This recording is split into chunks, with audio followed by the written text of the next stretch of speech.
tayo guys. Kape. Oh, minsan yung kape. Minsan lang po ako magkape. Naisipan lang magkape.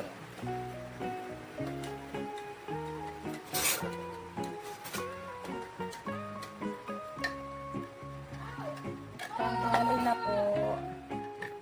At habang nagluluto, magkape po tayo. Sarap. Sarap ng kape.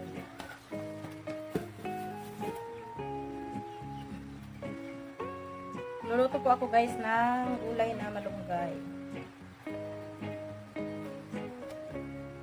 Binigay ito sa akin ng asawa namin magkapatid. So anong tawag ko sa kanya? Bilas. Bilas ba kahit babae? Sa babae ang tawag. Salamat, Sel. Minsan nanonood din sila ng mga video ko. Salamat sa malunggay.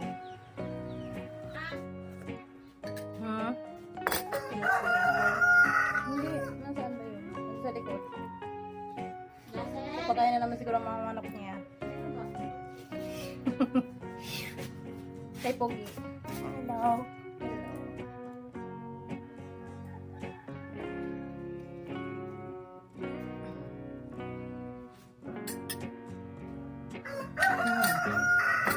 Yung mga manok namin. Ang iingay.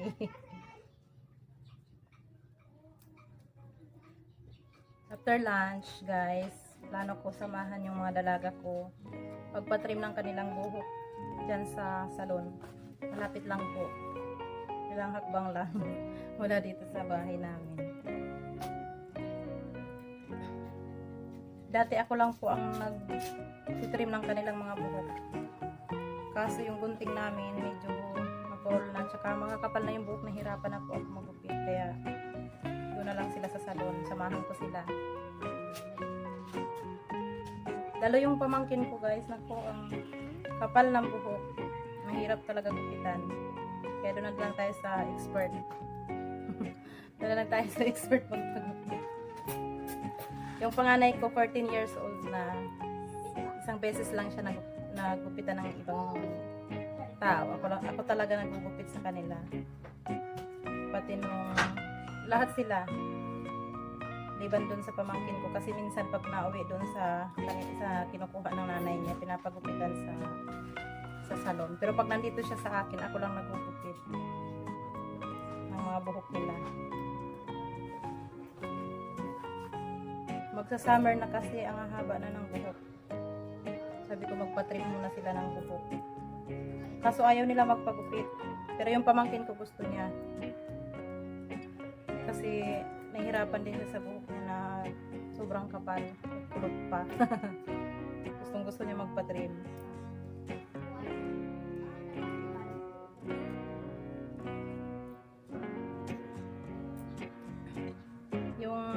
Yung baby boy ko guys, kahapon pinagupitan ko rin siya. Nagpagupit din siya. Nung baby siya, ako rin lang nagugupit sa kanya. Kaso ngayon medyo malaki na siya. Hindi na pwede. Hindi ko maayos yung pagupit sa kanya. Kaya doon na rin siya sa expert magupit ng buhok.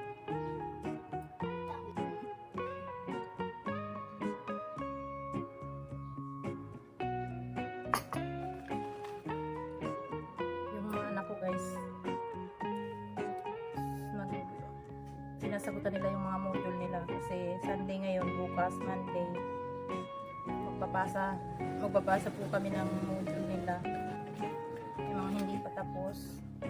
Mahirap din po kasi yung iba, lalo na yung math. Buti na lang yung panganay ko medyo magaling sa math, kaya yung mga lessons ng mga kapatid niya, natuturuan niya. Kasi ako mahina talaga ako guys sa math. Yung mahabang computation, naku, masakit ang ulo ko. Kaya pag math, Yung ate nila yung nagtuturo sa kanila. Mahina din kasi ako guys sa math. Nung nag-aaral pa ako, yung ibang subjects, nakakakuha ako ng grades na line of 9. Pero yung math ko, madalas makuha ko line of 7, 79, 78. Kaya nanonood ako guys ng vlog ng mga kaibigan sa YT habang nagluluto.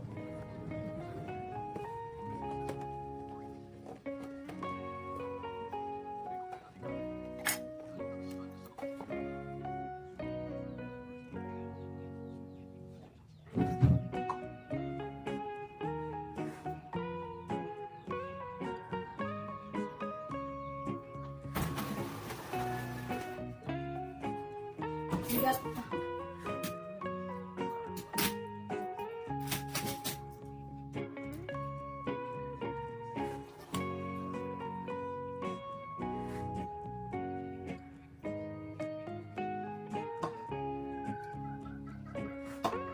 Pag nandoon kami guys sa amin, sa barangay namin, hindi kami bumibili ng tubig o hindi kami nag-refill ng tubig dahil galing talaga sa bukal yung inumin.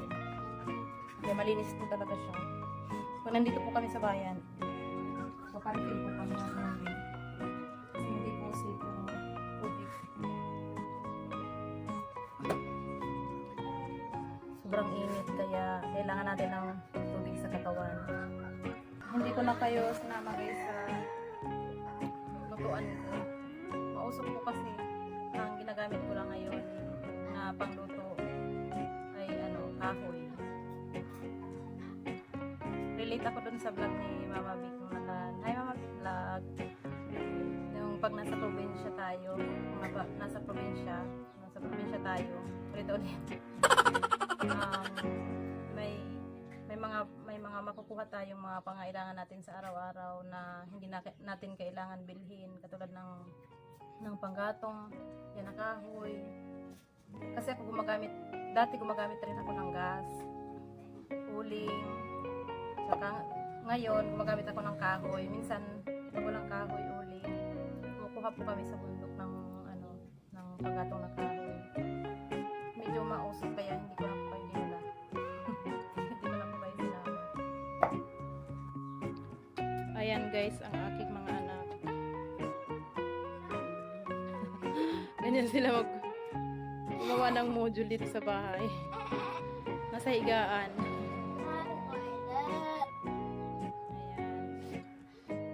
Ito yung isa.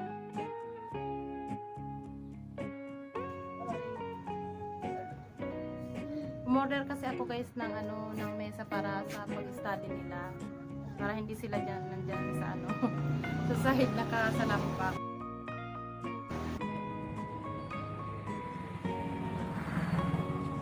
Ayan guys. Pupunta na po kami sa salon para magpa-trim ng buhok ng mga ito.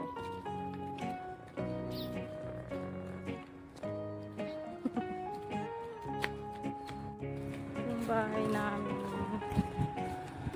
yung salon nandyan pa.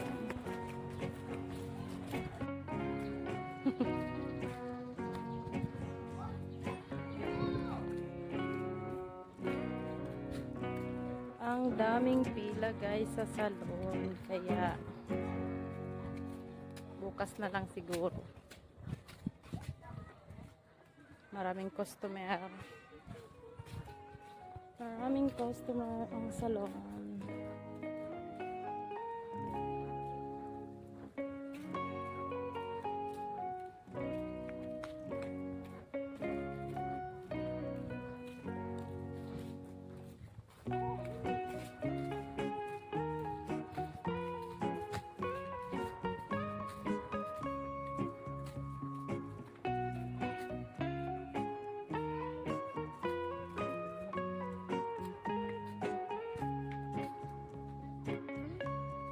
Opo, wait lang.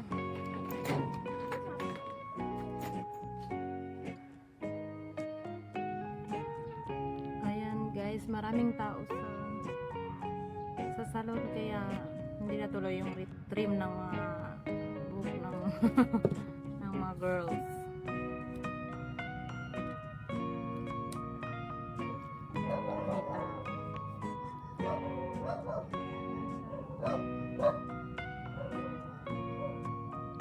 Sinara kasi namin guys yung shop. Kasi may pupuntahan kami. Iyo po, maali po kaya kami. Ayan guys.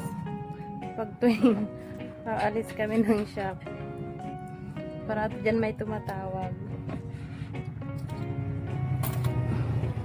Na mga customer.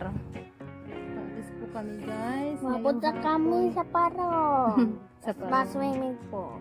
Hindi naman nila alam kung anong parang lugar po yun. Alis. Pupunta tayo sa may dagat para mag-enjoy. para mag-enjoy. O, pagbigyan natin yung mga yung mga kids. And Hello. na po namin muna itong aming video dahil aalis po si Kulit. Thank you for watching.